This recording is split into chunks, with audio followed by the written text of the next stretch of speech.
Welcome to today's explainer. I am so incredibly excited to be your guide as we dig into a truly fascinating topic today. Think of me as your enthusiastic teacher for this session because we're about to unpack exactly how our emotional communication styles are shaped from the ground up. We're going to look closely at some deeply insightful concepts from traditional Vedic astrology, specifically focusing on what happens when the moon aligns with a very particular area of our lives. So get comfortable, because what we're covering today might literally change how you view your everyday conversations. But first, let me ask you something. Have you ever felt your entire mood just completely shift just from reading a single text message? Or maybe just by walking into a new room? One minute, you're totally fine, and the next, bam, you're carrying the emotional weight of whatever you just read or whoever you just ran into. Well, if you're nodding along right now, you are definitely going to find this explainer incredibly relevant to your own daily life. Okay, to really understand how this dynamic works, I want you to meet our student for today. We're going to follow a beginner who frequently feels overwhelmed and just entirely emotionally drained by crowds. And why is that? It's because they act like a constant emotional sponge for absolutely everyone around them. They just pick up on everything. By following their journey, we're going to figure out the mechanics behind this intense emotional absorption. All right, let's jump into part one, the third house explained. Before we can figure out why our student feels so drained all the time, we need to lay down the astrological foundation of their experience. It all begins with a core concept from traditional Vedic astrology, known as the third house. So this specific area of a birth chart is entirely linked to communication and our closest relationships. It governs your immediate, local environment. We're talking siblings, neighbors, short trips around town, and all those everyday routine interactions you have. Basically, it's not about the big, distant world out there. It's about the immediate world right outside your front door. So, what exactly happens when we place the moon into this third house? Well, the moon essentially acts as your emotional engine. Having the moon in the third house is a placement where the moon makes all those daily matters deeply, deeply emotionally significant. The overarching theme here is that emotional bonds develop super easily with people nearby, and that perfectly sets the stage for why our student feels things so intensely in their casual, everyday conversations. Moving right along to part two, siblings and daily messages. Let's actually follow our student into their normal routine to see how they maintain their emotional baseline. For our student, relationships with brothers, sisters, or even close cousin-like figures play a massive emotional role. They absolutely rely on frequent contact to feel anchored.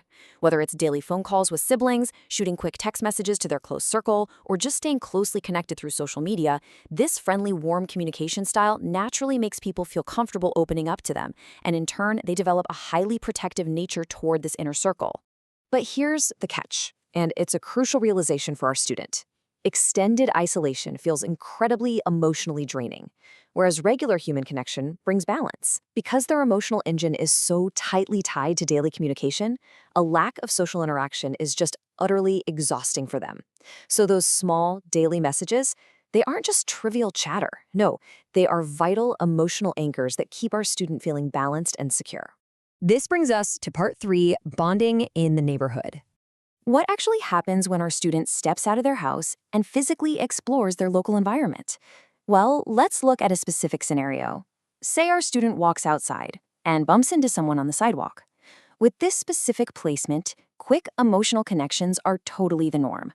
A rapid, close emotional bond can form with a nearby neighbor simply over shared daily interactions. They naturally and quickly form these bonds with classmates, coworkers, or neighbors just purely because of that regular face-to-face proximity. And, this brilliantly illustrates a core truth about this placement. Your emotional state can be strongly affected by the people and the atmosphere around you. It's the ultimate double-edged sword of our students' warm communication style. There is a direct, undeniable link between environmental moods and their internal feelings.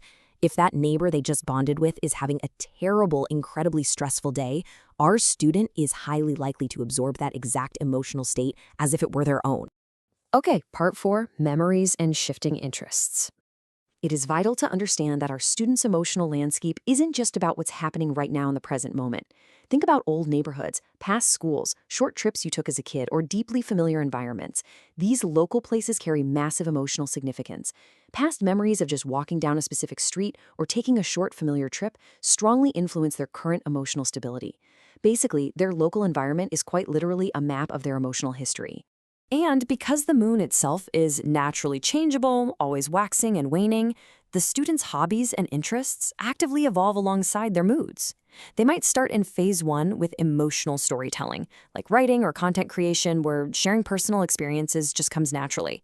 Then they might shift to phase 2, deciding to teach those very skills to others. Eventually, in phase 3, they might pick up entirely new day-to-day hobbies.